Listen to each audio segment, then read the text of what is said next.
YouTuber Badmouse Productions recently made a video on the failure of the left to recognize the plight of the oppressed Christian minority in the Middle East, and how that opened up space for the right to become champions of oppressed peoples.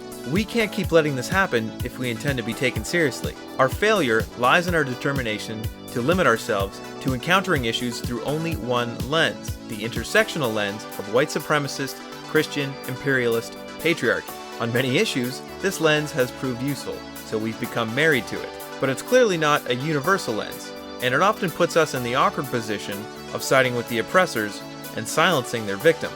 When we've already decided in our heads who the good guys are, who the bad guys are, who has privilege, who doesn't have privilege, we become blind to the injustices suffered by those we categorize as privileged and downplay the crimes of those we consider to be victims. What good is a lens if it doesn't help us see clearly? So in this video, we're going to talk about 3 real-world examples of the left rationalizing injustice. In doing so, take note of how our failures make space for opportunists on the right to co-opt oppressed groups who would otherwise be the left's natural allies.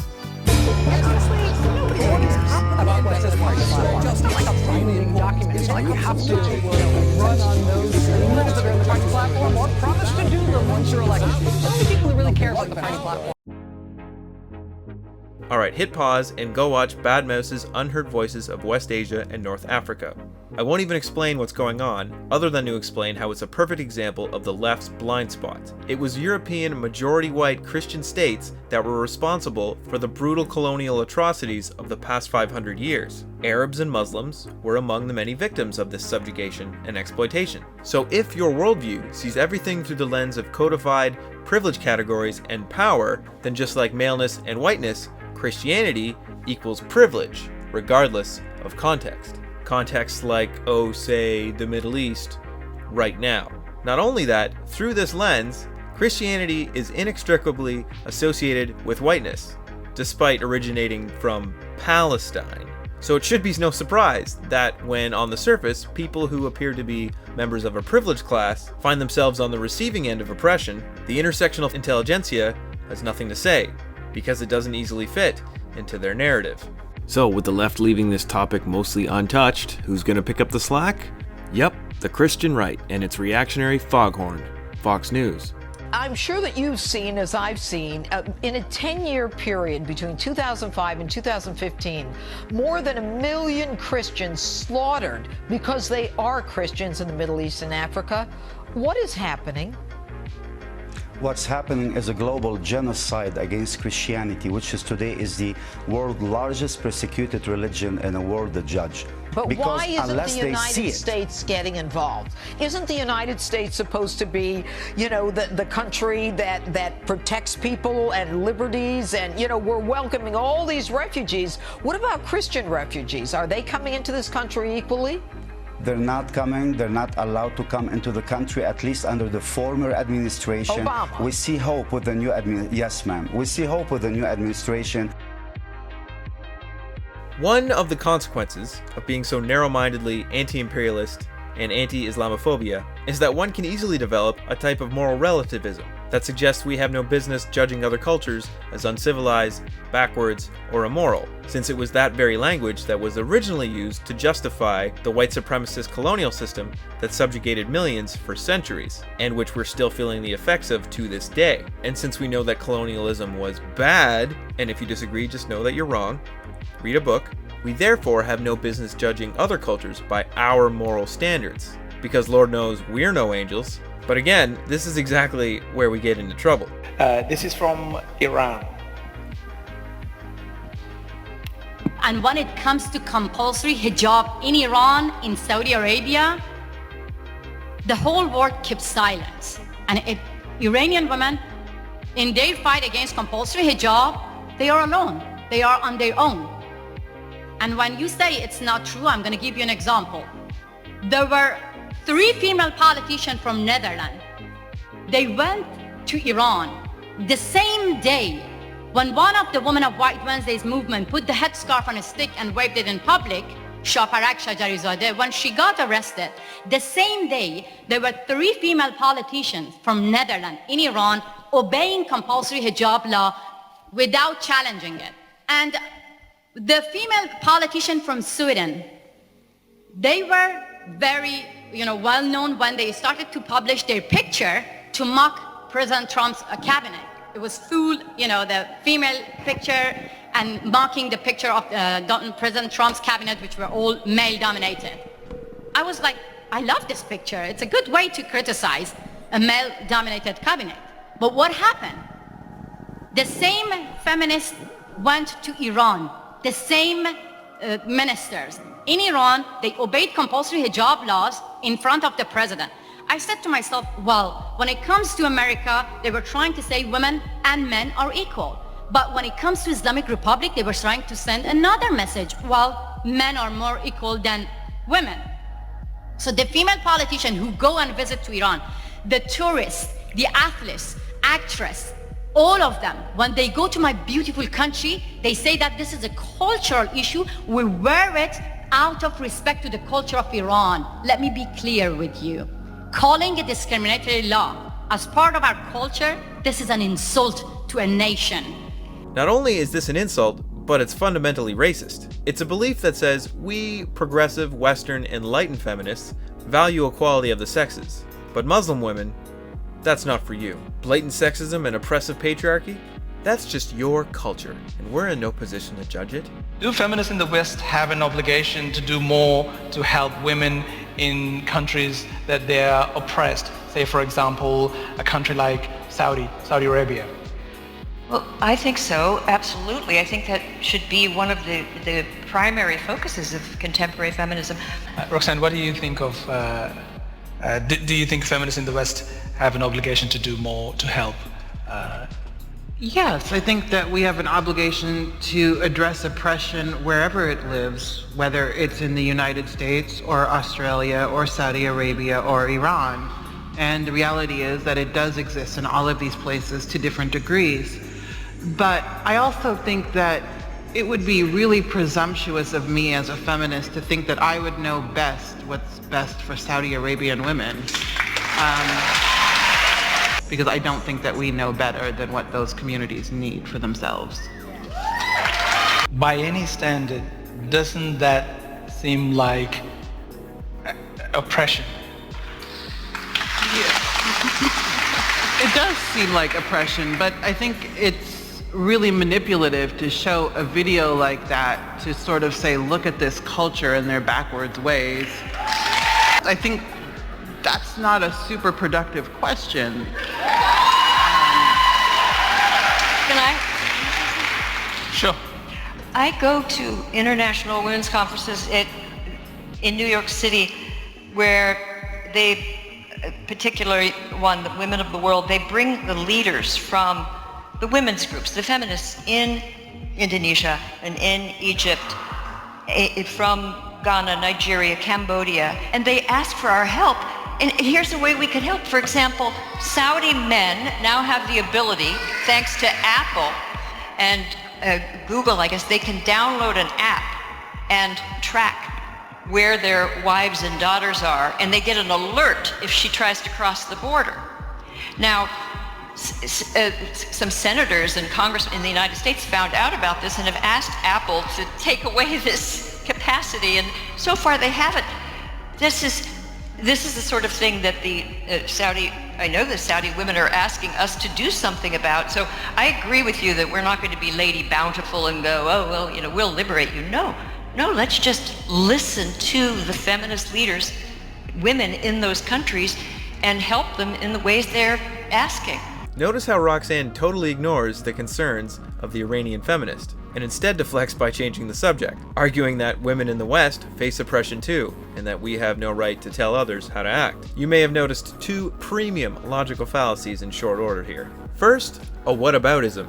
Sure, women in Iran risk death by not covering their heads when they go out. But what about sexism in America? Second, we have a classic straw man fallacy. No one on the left, or in the center for that matter, is arguing that we invade Iran and tell them how to live. Got that, Roxanne? The Iranian activist just wants to know why Western feminists think it's okay to go over to Iran and underline the women's movements there by capitulating to the blatantly patriarchal dress codes. The message that these white feminists are sending is that these oppressive laws are just fine. No reason to complain. It's just culture. They play right into the hands of the theocratic patriarchy. In response to her cries for help, all Masih gets from Roxanne and feminists like her is mockery and vague references to imperialism, as if that is an argument. So because of the rigid Western view of privilege, intersectional feminists are somehow able to find solidarity with theocratic patriarchal regimes, but when it comes to the women's rights movements within those regimes, all they get is lip service. There is no solidarity. When we leave feminists in non-white countries to fend for themselves because of our own anti-imperialist, anti-Islamophobia biases, we again are opening the door for conservatives and the right to swoop in and fill the void.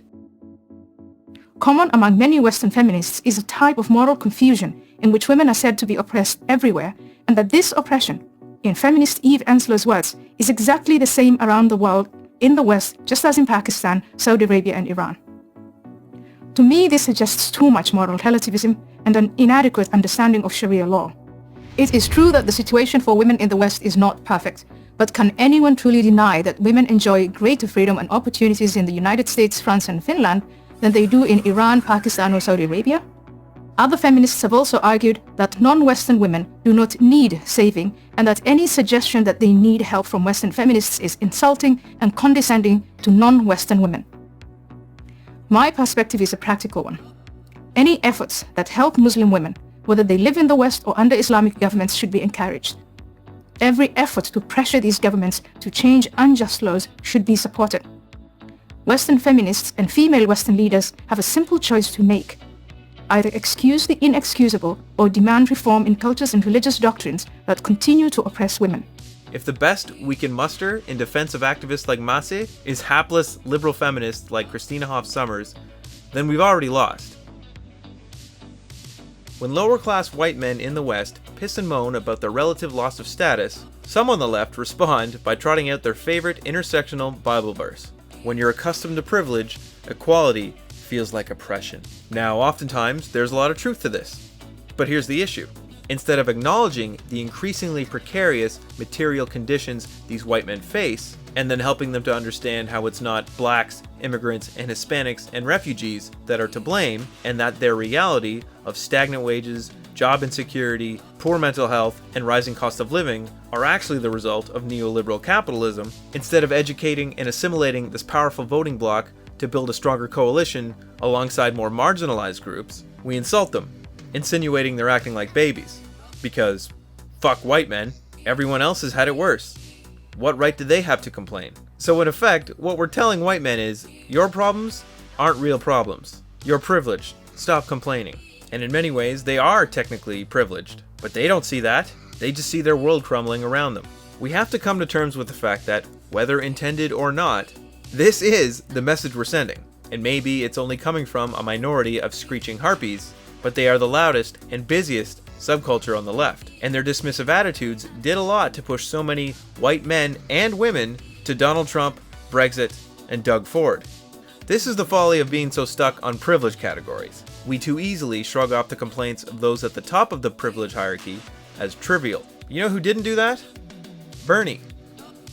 Be like Bernie. If we want a political movement that succeeds, just on sheer demographics alone, we need white men and women on side. That doesn't mean we have to drop our fights for minority rights. It means that when we talk about inclusion, that includes fucking everyone. Everyone except the 1%.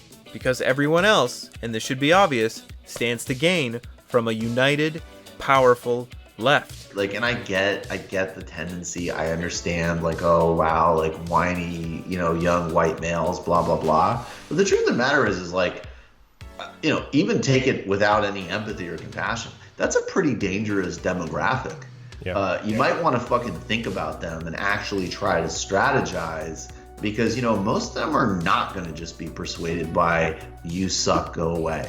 And I think that it's very important that the left should not write off all the Trumpists. I think we need to woo them back. Many of them are former union members. 8.5 million Trump voters voted Obama in 2008 and 2012, which shows me that they are not dyed-in-the-wool racists. We also know, by the way, that there are people who voted Sanders in the Democratic primary and then voted Trump because they didn't consider Clinton, who represented continuity, not change, a viable alternative. So to me, this is the new 2 against 1. The new 2 against 1 would be to try to unite emancipation and social protection against marketization. So, that's like the first thing. It's like, okay, there is a real, crisis here. There is something that's being spoken to here. So what do we do about it? And I think there's like sort of 3 different kind of lanes that I sort of go through. So like one is like, yes, I do think that the sort of standard, whatever you want to call it, woke, blah, blah, blah culture, it's not going to do the job. And, in terms of like answering the contradictions or the problems or the concerns that are raised by this subculture. And it's both not going to do the job in ways that speak well of it because, people don't want to be real about and confront some of the problems that the woke culture is at least diagnostically right about, things like racism. And they're also not going to work because, frankly, like they are, super moralistic and controlling, and they do tend to have really reactive, reductionist, repetitive takes that, again, I do think most people out. And I think this is a lesson for all of us that it's so easy to be in micro subcultures right now that you really have to consider whether you're, a brocialist Joe Rogan head or a fucking SJW or a Bernie bro. Mm-hmm. There's a lot of people that don't share your subcultural presuppositions. They do not.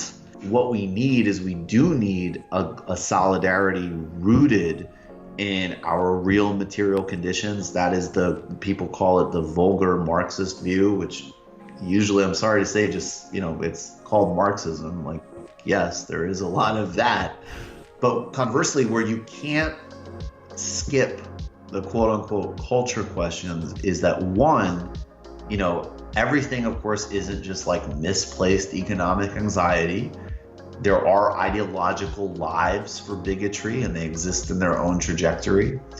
And so my answer, instead of though retreating back to that kind of like the sort of shallow woke politics, which I'm rejecting, the corollary of that global solidarity is that it has to truly be like a genuinely global intellectual exercise. If you want to actually go out and deploy in some type of mass way, you need to fucking get over that and deal with it. And I am really tired of these people who I do think, have very, regressive and frankly, totally insufficient. Delusional agendas. These people are not going to help you chart a course for understanding your political, economic, social life. And, and I think Zizek was a great example of that. And I know, but that's another, some people have all sorts of issues with Zizek. Yeah, I know. Yeah. Right. And it's like, so, and again, that's fine. So disagree with Zizek, write your response. That's terrific. But I still want Zizek. People need to get much more in the habit of that across the board. And I loved when Zizek made that point, that part of like why that certain attitude can be so off-putting and actually reinforce the same tendencies, that you're still centering yourself in that. Yeah. You're still centering, white centrality. It's just the white centrality of like, oh no, I get it. That's the other part, right? Is like everybody's so freaked out about getting it, not making mistakes. Imagine if you had a culture where people actually could much more in a serious and honest way, actually self-reflect. Yeah. And have like an openness where people can internally like actually better themselves. Yeah. Have the space to be able to, yeah, exactly. That's actually really important. The consequence of that has been that it has made people who are alienated economically and alienated in other ways, even though they're white and or male, they've been made to feel like they don't have any place in the national conversation about what it means to suffer or hurt. Let's say you're like 16 years old, right? You live in some suburb, and you're white and male and middle class, but your prospects are low. You got 2 internets to choose from. One internet says you are congenitally racist. You have already participated in rape culture by consuming the dominant media. You have offended someone 10 times by speaking in a common language that you would use with any person on the street. And then you have this other internet that is full of rebellious kind of comedy. You are, in fact, encouraged to indulge maybe some of your most forbidden interests. And you're 16. You're experimenting with doing things and saying things that are offensive. You're trying to find that line. Which internet are you going to choose?